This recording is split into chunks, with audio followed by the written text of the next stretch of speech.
Hello guys, and welcome to Kerbal Space Program. We're playing Kerbal Space Program. I'm going to try making this intro nice, short, and sweet. We're going to be running a MUN mission. It's probably already in the title, but I just felt like I needed to say something. So, yeah, I've run one MUN mission before on my own, like 3 days before I put up the first video on this channel. And it was a MUN mission. I think I already said that. Great. We're going to start a new one. I already have a rocket built, and we're going to cut right to it right now, actually, yeah. Okay, I had to put the mouse cursor back on. Didn't realize I did it. So this is not the rocket, very clearly, because this is never going to go to the moon like in the state it is. The issue was I lost my rocket. I don't know where it is. It's not in the load screen anymore. So I do have a quick save, though, that I was playing around with of the exact same rocket. I'm going to see if it loads up, and if I recover it, maybe it might pop back in the VAB. I'm not quite sure, though. I might have to rebuild the whole thing, though, and that's going to add to the video. Quick answer, no, it didn't work. It did not load. See, look, pressing F9, quick save, nothing. So great, we're going to have to rebuild the whole thing. I'll see you over in the VAB. This is really annoying. It was called the Lunar Lander. It would be right between Lear Star and Orbiter. But it's not there. I saved it and everything. I made sure it would pop up in this menu and... Shut up, Skype. Okay, so... Ugh. I have to rebuild the whole thing. That was a big one, too. It was like 180 parts. It was an Apollo style, but I also had 2 rovers attached to it. Well, I'm just going to do a quick little collage then of what I'm doing, so you'll see the building process. Where the heck are the freaking batteries? Inline, is that it? No, that's not it. Where's the other battery? I thought they were all... I swear that this menu has changed. It's like positioning of all the items. This battery was not alone at the very end. Well, it's here now, so. What really upset me about losing that rocket was the rovers were my favorite part. I mean, I'm gonna have to rebuild the rover, which took me like an hour last night to do. Oh, you're gonna love the rovers though. You're gonna love them. If I can rebuild them correctly. Okay, so I'm trying to make this a somewhat practical design. So I got the, I've got my RCS thrusters here, and I wanted to put these solar panels off to the side so that they weren't in the way. Otherwise, you know, in real life, they'd get blown off. In this game, I don't think RCS thrusters do anything other than propel your craft, so. And there we go, we've got our service module, yay! This is pretty much exactly what the other one looked like. So now comes the lander. For the lander, I used a Mark II landing can, I remember that much. I'm trying to remember everything because there's a lot of stuff that goes into these builds. You have to put a lot of stuff into it. You gotta put power, you gotta put a way to, don't go there. Come back down. Come back down. I have no idea how long this video is going to be. I might make it a 2-part type of deal. Probably. This is probably what's going to happen. Because I don't know how much time it's going to go. It's going to take to build this. I know this recording is going to be like 3 or 4 hours, but all in all, I don't know how long it's going to take to... You know, for this video to last once I edit it down. So since I built this once before, I kind of know what I'm doing. I'm not just kind of figuring it out as I go. I actually know what I'm doing. Last time though, the other one I built, I didn't put any action groups on it. So everything I had to do was independent, which is awful. I hated it. Okay, so this was the idea with the rovers. Since all of these decouplers are gigantic, I mean, they're huge. This is by far the biggest. It's a hydraulic one, so it's very low, but it still bounces out. I've already tested it, again, with the other build I had. So, I'm not gonna test it, but essentially, since they're pretty big, I decided to make it the core of the rover. So I just attach everything to it, and then it falls off the side, and I just get into it, I can drive it around. A decoupler rover. I thought that was cool. Nah. I'm gonna try making these a little bit bigger this time. The last time I built the rover, it wasn't very large. It was barely big enough. And I had to add a whole bunch of stuff like RCS and everything. So these are gonna be slightly larger, not much larger, just enough to put some more components on it. Okay, so hopefully that will keep the Kerbal's head from clipping through the top. That was one of the big issues I had, because these decouplers act like they're nothing. Once they deploy off the side, they stay rigid, so you can attach things to it and it stays attached, but the actual decoupler itself disappears.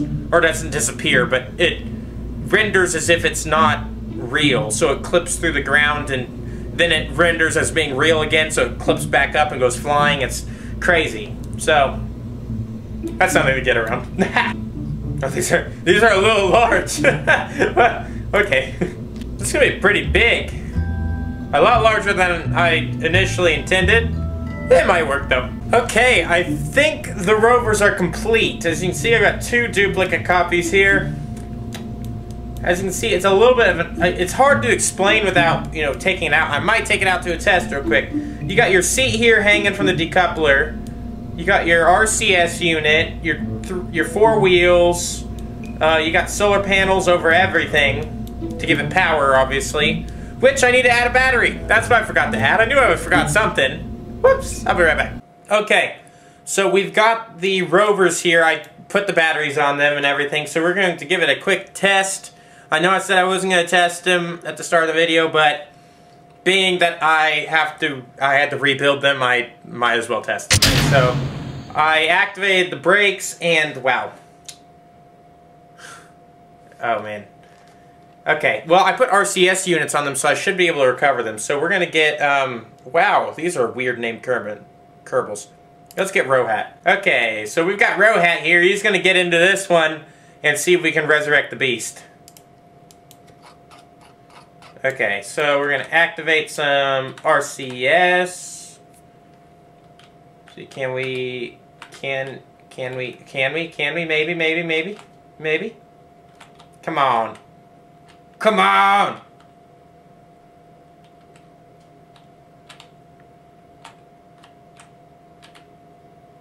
Okay, so here on Earth, gravity is too much. We can't get off the ground with them.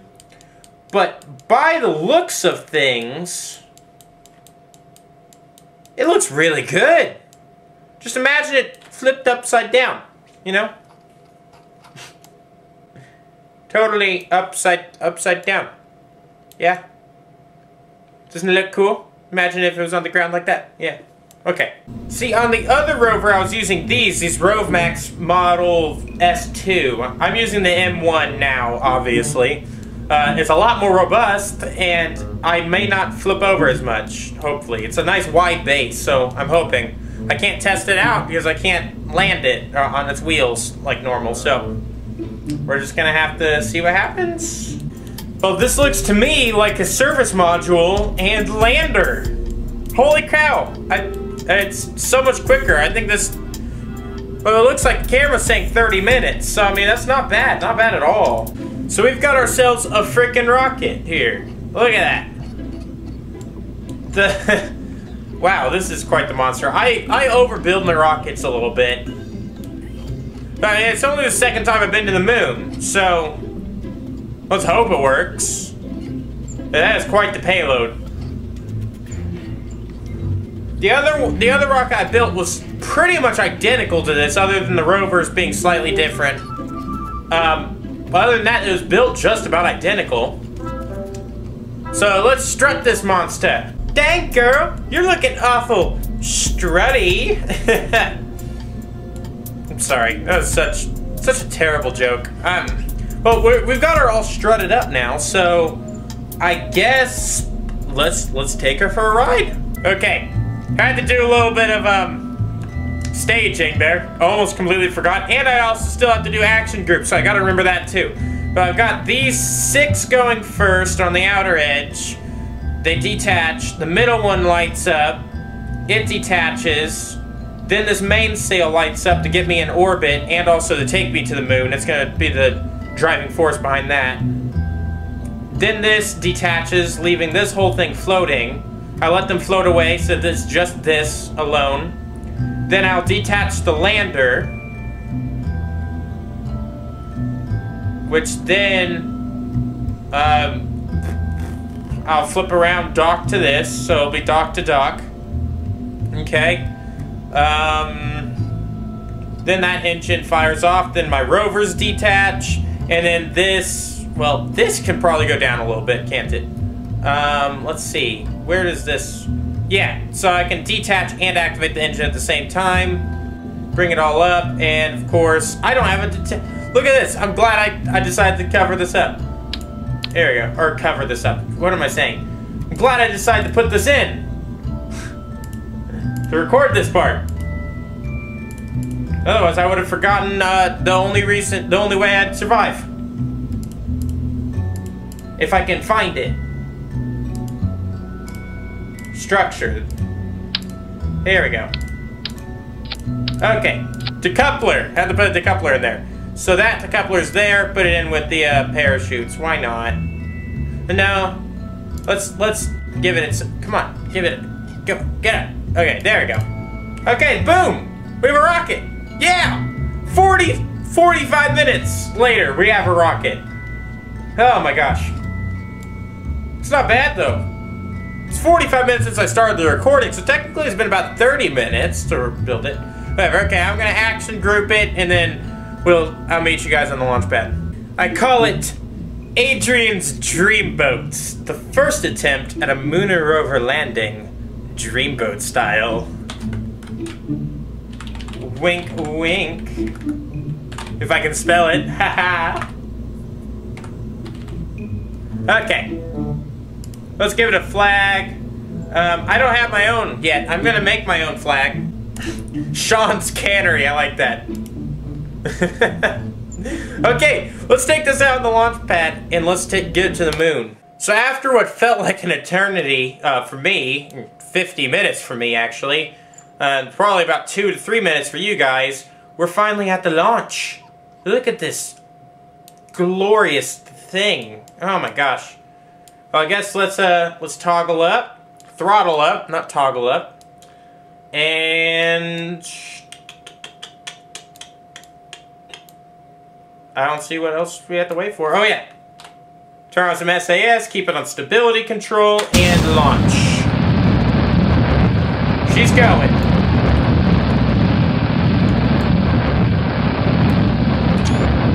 Pretty gorgeous, isn't it? It's, you know, it's pretty cool. Definitely just got my screenshot though, my thumbnail. Hashtag probe and shit. I have no... I was thinking about that earlier. How much I use the word pro. I don't use it that often in videos. I used it in Happy Wheels. Happy Wheels a lot. So I'm gonna try. I don't know. I might use it a little bit more often. It's kind of fun to say. I love that. Then maybe one more for a thumbnail. That's a freaking awesome thumbnail. Ah! I'm opening windows. Okay. Let's see where we are. Okay, we are nowhere near where we need to be. Okay, so we're going to turn this fat thing around. I totally forgot a piece. I meant to put an ASAS unit right here. Oh, that's going to make it kind of difficult. Oh, not turned all the way yet. Okay, I need to start turning over now. Oh no, wrong way, don't turn that way. Oh my gosh, my inexperienced Kerbal mind. Okay, got 2/3 throttle. I'm wobbling like crazy. Woo! Okay, we're back on the launch pad. I had a tiny disaster in the air. Because of this reaction wheel not being there, which is now there, I couldn't, I started to turn over and the whole thing flipped over. I didn't include it because it wasn't, I didn't say anything at all, and also it just wasn't funny at all. I did not enjoy it one bit. Nah. I might show a little bit. Okay, so we're gonna put the throttle on and launch. Oh wait. SAS stability assist. Boom. Okay. So this stage, actually, this first stage, almost gets us all the way to orbit. That's when I was testing the other rocket, it actually almost just about did. This is a very pretty rocket, though. I mean, look at that. The rovers, in real life, those rovers would just be flying off. I mean, there's no way, but hey, it's KSP. So I usually wait till about 10 kilometers to turn over, usually, with this thing. It works for me pretty well. I watched Scott Manley and HOC Gaming when he was still doing stuff, and it seemed to me that 10 kilometers tend to be the best. So I'm going to keep it about 80 to 70 degrees here. I don't like the wobbly. But as you can see, that second ASAS unit, well, technically it's 3 total ASASs, wow. It's keeping it from flipping over on itself like the other one, the other crash. So we're getting some speed. Well, we're not really getting any speed, but we are getting height. So I'm going to turn over here. Let's see what the map view looks like. Not bad. These struts are holding up really well, though. Holy cow. Trying to get over to 45 degrees. Let's see. Yep, okay. We're at 45 degrees now. It is really, really trying to drop. That my payload is so heavy, it just wants to flip right over. Thank God for stability control. We're starting to pick up some speed now. We're out of the thick part of the atmosphere, so it's really starting to kick up. We're going to kick it up to 2/3 throttle. See what happens there. Okay, we're at about 1,000 meters per second now, 1 kilometer a second. So we're going to turn over all the way. That tends to be the sweet spot. Of course, it took me 200 meters per second to get there. That's how fast this thing's accelerating. Where am I going? So I want to get to probably about 80 kilometers. Yeah, 80 kilometers sounds good. Oh! Stage ended. Okay. So, detach. Oh man, they are not one to separate, are they?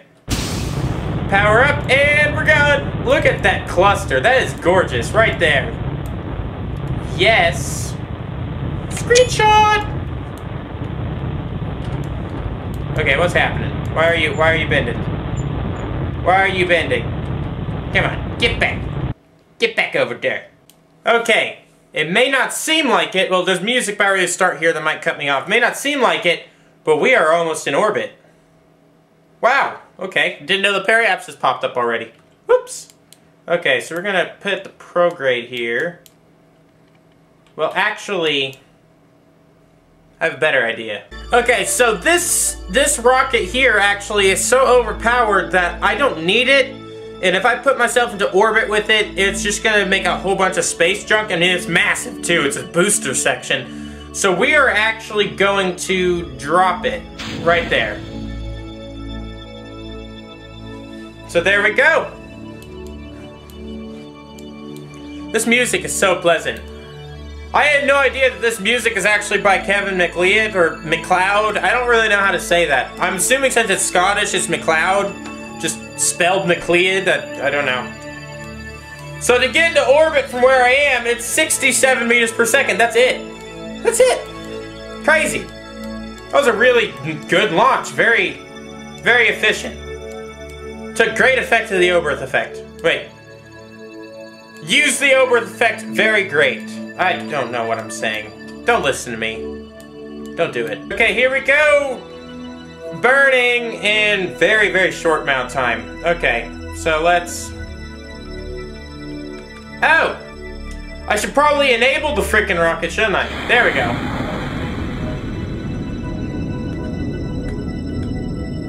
Oh, it's trying to go into orbital camera. I don't know. Okay, and here we go, here we go, here we go. And we are now in orbit.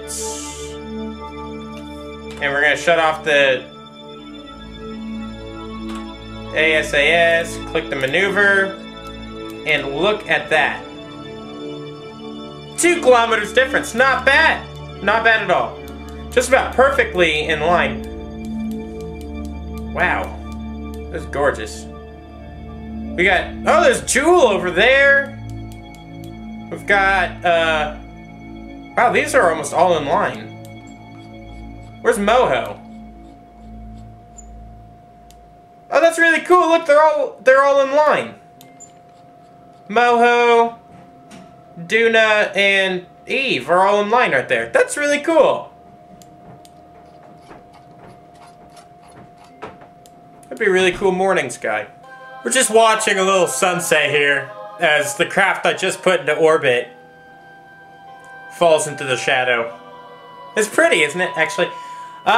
It's been a couple hours since I recorded the last little bit. It is an instant for you guys, but I had some things I had to go do, and some surprises happened. Some people came into the building, and I wasn't able to record at that time. So, as it stands, I am back, though, so I'm still recording this one episode. I'm going to split this into 2 episodes. I've made my decision. I'm going to get this into orbit around the moon, and then we'll go from there. We'll do the landing and return in the next video. Because this is going to be a really long video otherwise. It's going to be close to 30 minutes, probably, with the build and everything. So, let's get into it. Oh! Sorry. I don't know what button I just pressed. I think that was F3. So, as we're sitting here, let's turn on the lights. Why not? Looks pretty. And also, we're going to, I'm trying to remember my action groups that I had set up for my solar panel. I know the first 2 were the light setups. Like, for instance, those are the lights. So 1 is the main lights, 2 is the docking lights. See that? So I'm going to shut off the docking lights. I think 3 would be my regular, so... Nope, 3's the landing struts. I figured that one out, okay? Okay, so 4 is my solar panels. Not that they're going to do anything, because the sun just set. I hope you guys can see what's going on. It's difficult to see what's going on, just because it's dark. I can see, but through the recording, it's a lot darker. Bandicam does that. So... let's hope you guys can actually see what's going on. I'm gonna go set up the... I'm gonna set up the node so we can actually get to the moon. Okay, we've set up our trajectory. I'm really hoping this is the correct direction. I'm really kind of worried, actually, because I could be looping retrograde. I want to stay prograde. Okay, we are now firing up. I overshot a little bit from my maneuver node. As you can see, I am sitting directly onto it. Now, I know I told you guys that this is my 2nd moon mission, and as you can tell, it's going a lot better than probably anyone else's 2nd moon mission, or 1st moon mission, for that matter. My first one was also an equally successful mission. I got there and I landed and I came back all at once. Not with rovers though. This is different because I'm bringing rovers, which is added mass, which means that I'm going to have less efficiency when it comes to landing. But other than that, the rocket design is pretty much the same. That's the chief difference, really. But most of my training that I got, not training, I wouldn't say training, most of my expertise, I guess you could say, for doing these missions, shut off, dang it. This is what I get for talking on the job. Now I got to turn around and do it all, and fire the opposite direction. Yeah, okay, come on, line up with the marker. 30 meters per second's difference is that. That's called the square cube law, if you didn't know that. I'm not at any way possible going to be able to tell you what that is at the moment, because I can't honestly remember that well. I think it's like the distance from the periapsis to the center of the Earth, cubed to the I can't remember exactly what it is. It's a specific thing. I might post it on the screen, I might not. Who knows? Bah! Anyway, so I'm almost set up to come back and try again. Hey, is that the... No, that's not... Oh, that is the landing center down there, isn't it? The launch station. So we are gonna power up a little bit here. And come back under control. We're gonna get into... Boom, okay. That's what I'm looking for. But we're gonna make it a little bit worse here for ourselves. Okay, we're on a collision course. I did that on purpose because once, I'll show you why. This section, I don't want coming back. I don't want it to go flying off into open space and completely disappear and, you know, do terrible things. Does that make any sense? I don't want this to just... I'm pointing at the screen. You can't even see I'm pointing at the screen, but I don't want the booster stage that I just used to create an issue later. So we are going to eject it. And there we go. We're all good. So now we are on our way to the moon. Okay, we are a good distance out from the Earth now. As you can see, the moon is just a tiny bit larger, not a huge amount, but the Earth is much smaller. I keep saying the Earth. I mean Kerbal. This is not the Earth. The Earth, in fact, is 10 times that size, diameter-wise. The diameter is 10 times the size, so volume is whatever the heck that is difference. So, yeah. With that being said, we are going to perform our Apollo-style mission type of thing. So, we are going to detach these two. Then I'm going to turn around with the service module and come back and dock with it, just like how they would do in Apollo. If you know what I'm talking about. You should know what I'm talking about. If you don't, then you need to look some stuff up, because that's messed up if you don't know what I'm talking about. Okay, so we're on docking.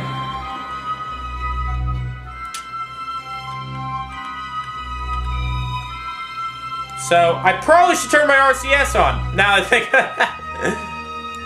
So I'm going to set this Clampotron like that. Okay, we're going to open the shield.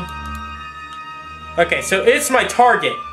So I can now set my target up as my SAS, my SAS can now focus on the target, which means I'm pointed directly there. Now the issue is with this husk, it doesn't do the Apollo style where it blasts off to the sides, it just stays in one big piece. So I'm going to have to figure out how to get around that. Okay, so I haven't docked a huge amount in this game. Of the 2 moon missions I've run, I've only run 3 other orbital missions, so a total of 5 missions. As of this one, I said 2 other moon missions. This is the second one, and this would be number 5. And of all of them, usually I hear a lot of people say that they really have trouble with docking on their first go. I've actually played another rocketry game, which is why I'm somewhat good at this game. Which is nice. It's very nice to have that. Okay, so I'm coming in really hot here. Let's slow it down just a tad. Yeah, slow it down. Slow it down, Captain. Okay. So we're just coming in here. So having it set to target and having SAS set to target mode, my nose always points towards the docking port that I have set as the target. So as you can see, I just docked with it, and now we are on our way to completing the mission. So this is what's going to happen. Well, I'm not actually going to go into interplanetary space because I'm going to crash into the moon on my way. So at the moment, if I let it go, I will most definitely smash into the surface of the moon, which is not good. I might be able to open up a spot just like that. That's how you do it. So 40 kilometers is not bad for an orbital. So we're gonna zoom in and get into orbit here. I probably don't even have to cut most of this out right here. Okay, so we are...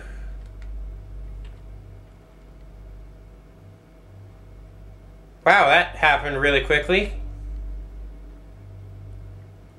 No, I really ballsed that one up, didn't I? Okay,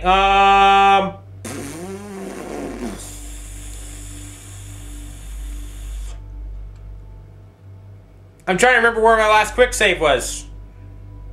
I think I had one in orbit. Yeah, I did. Okay. Okay, so I'm a total freaking idiot. I reset my maneuver node. I'm coming back. For some reason, I hit the time warp and I way overshot it. Shot out of the moon. You saw it.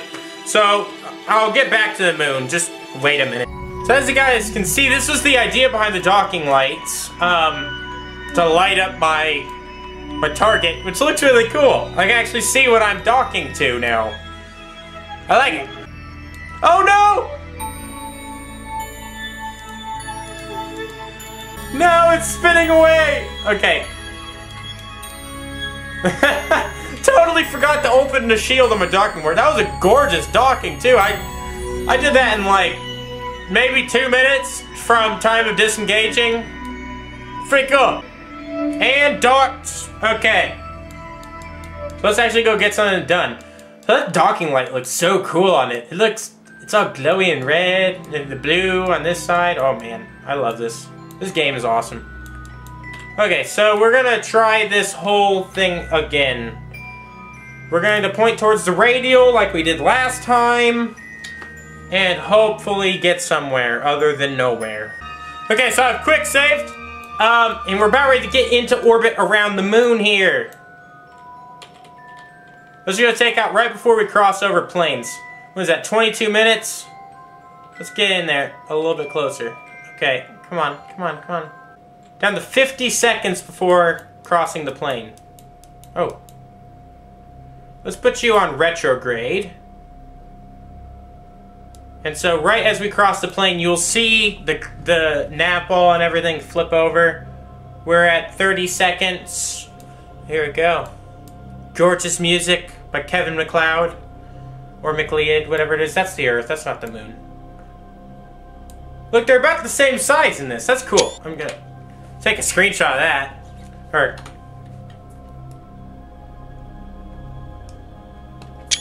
take a screenshot of that. And we're about to cross the plane any second and become one with the moon. For the second time I've ever done this. This is so exciting. This is why I love this game. Look, and there it goes.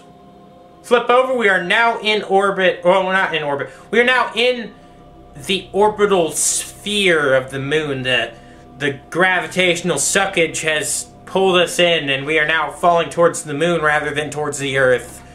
Because we're special. 5 minutes later. Okay, I corrected it! Yay! Periapsis 40 kilometers. I am now traveling prograde to the moon. Maybe. Yeah, screw it. I totally messed up. I had it right the first time. I don't know why I second-guessed myself. I am such an idiot. The moon is orbiting to me and to you would be counterclockwise, which means it's rotating counterclockwise because it's screw it. It's like 20 meters per second difference. Ah, who cares? Stupid Adrien. Stupid, stupid, stupid. So it's technobabble. I didn't even know what I was doing. I wasted a huge amount of fuel. Oh, slow the crap down. Okay, well now I'm rising again. This is annoying. I'm really annoyed at the moment. I need to probably point retrograde. It'd be a good start here. Okay. Okay, so I settled for a nice medium of 50 kilometers. I'm getting kind of annoyed at the moment because of my own stupidity. Whoops. But we are now in orbit around the moon. And look at that shot. Oh my gosh, that is just... that right there is freaking gorgeous. Yeah, like that. Heck, maybe I'll make this the thumbnail. Ready? Boom. That is a gorgeous thumbnail. Well, oh man. So this is episode 1. I'll be making another episode shortly after this, probably. I might just go right in and record it anyways, ahead of time. So, I hope you guys enjoyed the video. My name was Adrien. If you liked it, hit the like button, subscribe, and comment to your heart's content. Now, see you guys next time. See ya. Boom! Essentially, you're supposed to build IKEA furniture without instructions. I don't know what the rage game this might turn into.